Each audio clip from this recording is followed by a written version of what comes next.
This is a review of the Nerf Transformers Optimus Primal Blaster.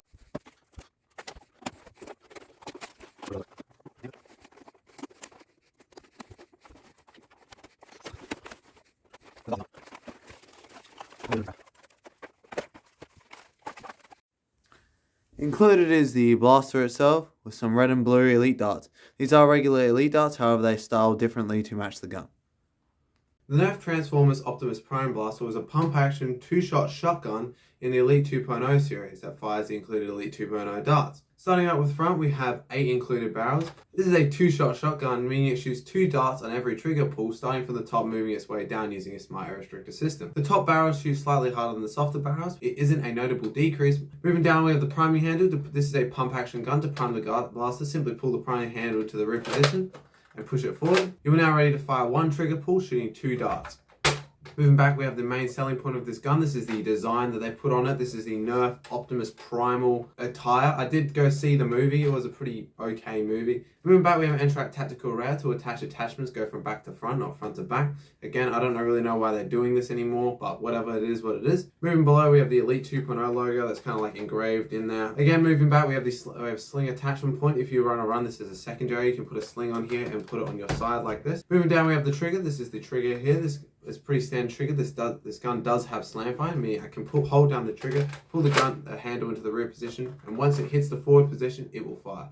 This increases rate of fire, however, it does noticeably decrease your accuracy. That's just an inherent flaw with slam fire. It is worth it sometimes when you want to shoot faster, not more accurately. Moving back, we have the grip. The grip is pretty slanted forward, however, it is a good size, comfortable for most hand sizes. This is a shotgun, so this does have a shotgun style grip. That does mean the grip is slanted forward quite considerably. Overall, the gun, for how big it is quite simple to use, so I'll show you it firing.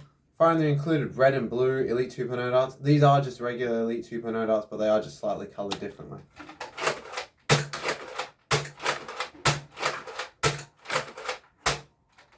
Again.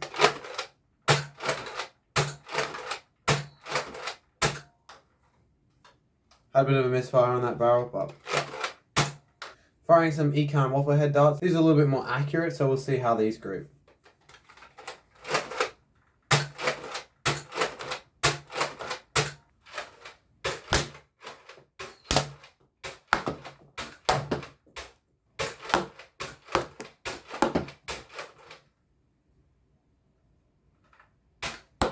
I'll just shoot some slam fire by holding down the trigger, and when the pumping handle reaches the forward position, it will fire. Hopefully you'll see a slight decrease in accuracy. Okay, firing was quite good. It shot well, it shot hard. Even though it does use a smart air restrictor, there was not a dramatic decrease in shooting performance from the bottom barrels compared to the top barrels. I think it shoots quite well. The operation is quite smooth. However, for my personal opinion, I'm going to compare it to the Nerf Elite Rough Cut. I think the Rough Cut is a similar build platform to this gun, and as a matter of fact, this gun is just a reskin of the Rough Cut, so therefore I'm going to compare this gun to it. They both shoot on par, shooting quite well. This gun shoots quite nicely, the slam fires quite well, everything works functionally okay. However, the Nerf Elite Rough Cut has a feature called a 2-stage trigger, to which you can fire with a 2-shot shotgun, 1 dart, then another dart. This gun does not have this feature, meaning when I pull the trigger, every time I pull the trigger, I have to shoot 2 darts. The Nerf Elite Rough Cut has a feature where you can actually half pull the trigger, hence a 2-stage trigger, and shoot 1 dart and then the other dart. Apart from that, I think the gun shoots well. Everything shoots well. I think I'm very happy with the performance of this gun. Alright, this is Marcus from the future here, and I was taking the thumbnail for this gun 10 minutes before the video was meant to go out, and I've noticed something on the gun that I had to put in the review, even though if it's kind of thrown at the end. This gun, I was looking at it, actually has the Warden, this is the shell from the Warden. It literally has it engraved into the gun right here. So clearly they couldn't sell their Wardens, and they took the shells from them, fixed the priming handle design. I never did a review on the Warden, how the Warden priming handle would break. It is literally that shit.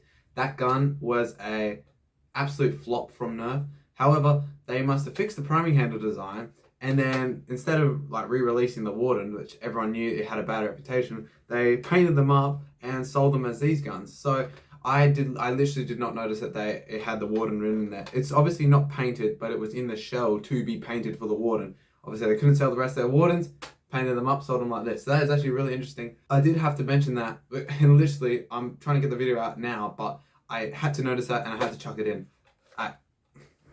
Now, to buy or not to buy. Personally, I think if you have a Nerf Rough Cut, you don't need to buy this. If you are a big Transformers fan, you may look into purchasing this gun. I think it shoots well enough that if you're a Transformers fan and a Nerf fan, it will actually satisfy both your needs. This is not a competitive Nerf gun in a Nerf war. However, if you're plinking around the house, I think this is a great gun. It does have 4 shots, so it is more of a, have a few shots and then go reload. It's not as big as your magazine fed blasters, but it is a lot more than those single shot guns. So I think this is a very good midpoint in the hobby. It's quite nice. The design looks quite good. I will admit the design is quite nice. However, if you don't care about Transformers or you don't care about this gun, I don't think you need to buy it. This doesn't do anything that has never been done before. This has all been done before pretty much. And if nothing directly appeals to you, I don't think you should get it. However, I don't want to deter anyone. I think this is still a good gun. If you do end up purchasing this, I'm sure you will have a good time. So if you'd like to purchase one, I'll leave a link in the description box below for an Australian and American link. Thank you guys so much for watching, and I'll see you in the next one. Peace.